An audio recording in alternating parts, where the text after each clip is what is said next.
saya akan menelisiknya eksklusif. Itu kasus-kasus yang dilaporkan oleh masyarakat, penistaan agama, penistaan ulama, kenapa kau nggak periksa dulu? Itu kenapa Denny Siregar dibiarkan? Kenapa Ade Armando dibiarkan? Kenapa Abu Janda dibiarkan? Kenapa Guntur Romli dibiarkan? Tegakkan keadilan. Siapa saja yang salah, proses. Bung Imam Besar tampaknya panik bahwa kasus-kasus hukumnya mungkin akan dilanjutkan. Ini tercermin dalam pernyataan-pernyataannya. Rizik misalnya mengomel tentang saya, Denny Siregar, dan Abu Janda di hari pertama dia tiba di Jakarta. Nah, saya ketemu saudara dengan Bung Ade Armando. Bung Ade, luar biasa. Halo. Ini sendirian bawa kantong plastik ini. Bawa makanan buat teman-teman. Bawa makan buat teman-teman? Iya, iya. Oke. Masih ngajar tapi ya? Masih ngajar. Di mana? Di UI? Di UI, tapi online ya. Online, karena WFH sekarang. Iya, WFH. PJJ. Setiap hari, hampir setiap hari kuliah. Hampir tiap hari kuliah? Hampir setiap hari Jadi kemana-mana sendiri? Nggak usah, Sendiri. nggak takut? Enggak lah. Enggak Habis lah. kritis banget sih. Aman. Tapi kritisnya cuma dengan musuh pemerintah. Dengan pemerintah nggak pernah kritis. Bohong itu. Mas, gimana? Yang mana? Oh banyak, saya Oke. mengkritik Undang-Undang Cipta Kerja. Oke, di mana ceritanya? Ketika itu bahkan bulan Februari ya, Mas Aiman, Bung Aiman, saya udah mengingatkan bahwa cara kerja pemerintah dan DPR dalam melahirkan Undang-Undang Cipta Kerja itu membuat orang banyak yang curiga. Masalahnya kita nggak pegang draft yang ini kan, ya. Makanya itu kritik saya terhadap pemerintah waktu itu. Terus kritik saya terhadap Menteri Kesehatan. Soal misalnya penanganan pandemi oleh pemerintah. Tidak hanya oleh Menteri Kesehatan, tapi soal vaksin misalnya. Ada lagi misalnya soal turunnya kepuasan Presiden Jokowi. Itu nggak pernah juga. Kan saya tadi bilang, saya juga mengingatkan. Oke. Dengan batasan-batasan tertentu. Iya, karena saya tentu saja menganggap Jokowi Presiden terbaik Indonesia. Presiden terbaik Indonesia? Iya, versi Ade Armando. Dan karena semua ada batasan-batasan untuk mengkritik Pak Jokowi, maka disebut bagian dari buzzer Jokowi. Loh enggak, kalau buzzer itu kan terlalu merendahkan lah ya. Buzzer kan ngebuzz. Kalau kita barangkali influencer lah. Influencer? Ya. Influencer, buzzer, bedanya apa tuh? Oke deh, nanti kita bicara. Oke. Kita masuk dulu. Ya. Tapi luar biasa, Libo. Makanan Ya, kantong ini. kresek. Maaf ya, nggak dibagi-bagi sama yang lain. Ya. Karena kritik Coklat TV jadi nggak dibagi. Dan saudara, kita sudah masuk ke dalam di Cokro TV. Ternyata Cokro karena nama jalannya. Tapi ini bukan kantor Cokro TV ya. Iya. Ini ada sebuah holding yang lebih besar. Oke. Di mana salah satu dari kegiatannya adalah Cokro TV. Oke, nanti saya bicara soal itu. Tapi saya bicara dulu soal topik Aiman di kali ini. Soal dibalik kepulangan Rizik Syihab. Ya. Apa yang didapat dari Cokro TV Bung Ade Armando? Kalau saya sih sederhana ya sebetulnya. Sebetulnya kalau masih boleh dia bertahan di sana, Rizik itu akan bertahan di Saudi. Karena pada dasarnya dia kan melarikan diri dari kasus-kasus hukum di Indonesia. Kan sudah SP3. SP3, tapi ingat polisi selalu bilang bisa dihidupkan kembali. Karena kemarin itu polisi menyatakan bahwa salah satu komponen penting dari perkara ini kan yang Firza ya. Ya. Anda bicara Firza kan? Chat, betul. Yaitu yang penyebar chat itu tidak ditemukan, sehingga dihentikan. Tapi begitu ini ketahuan, ini bisa berlanjut lagi. Oke, termasuk juga soal dugaan penghinaan Pancasila. Tapi di luar itu ada kasus penghinaan terhadap agama Kristen.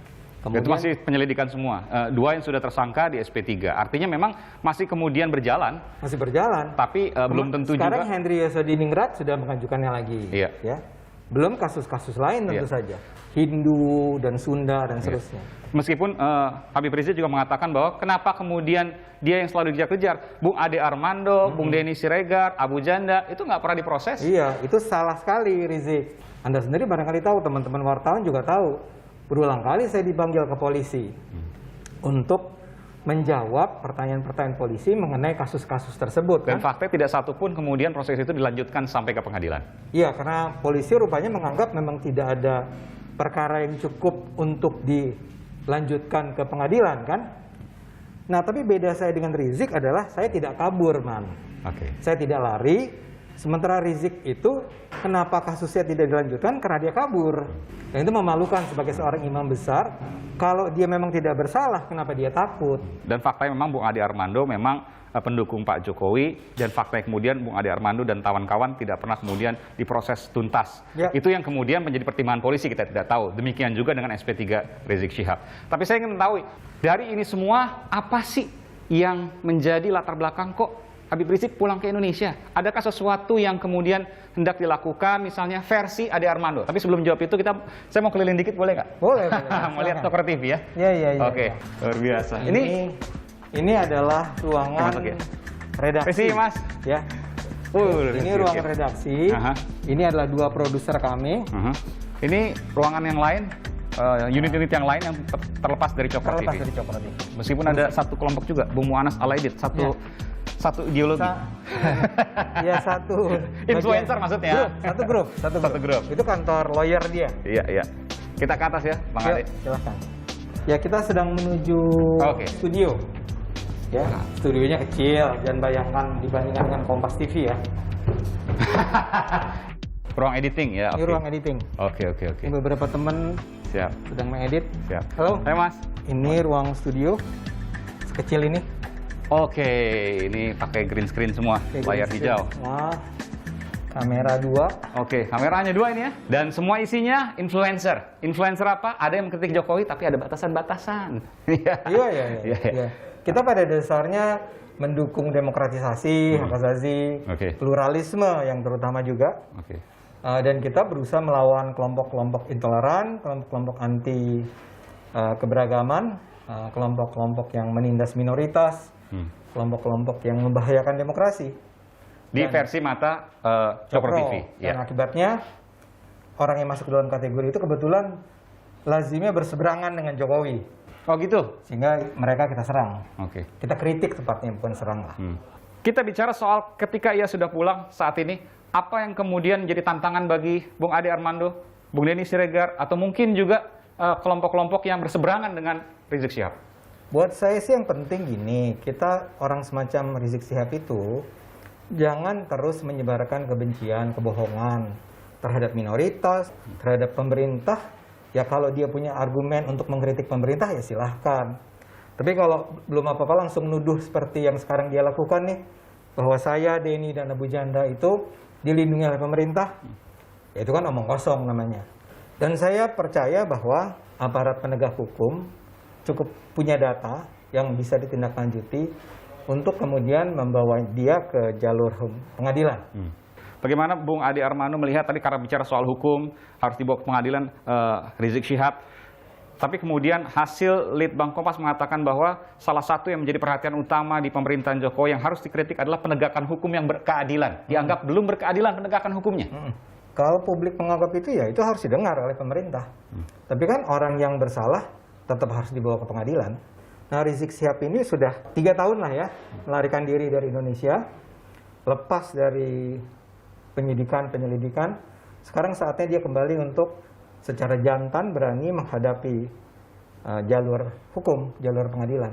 Dan siapapun itu, termasuk juga Bung Ade Armando, Bung Denny Siregar, Abu Janda juga berlaku hal yang sama. Wah, harus semua. Negara tidak boleh kalah dengan siapapun. Dari kelompok manapun.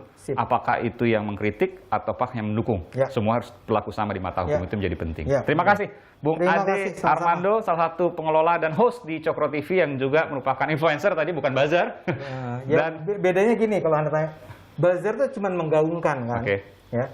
Saya sih merasa kalau saya bikin video, menulis segala macam, itu lebih layak disebut sebagai orang yang berpengaruh. Bukannya saya mengklaim diri saya berpengaruh ya. Tapi influencer tuh per definisi dalam ilmu komunikasi yaitu. Tinggal seberapa tinggi derajat independensinya itu tentu menjadi perdebatan. Oh, nggak pernah ada kan influencer dan buzzer kan nggak pernah disebut harus independen.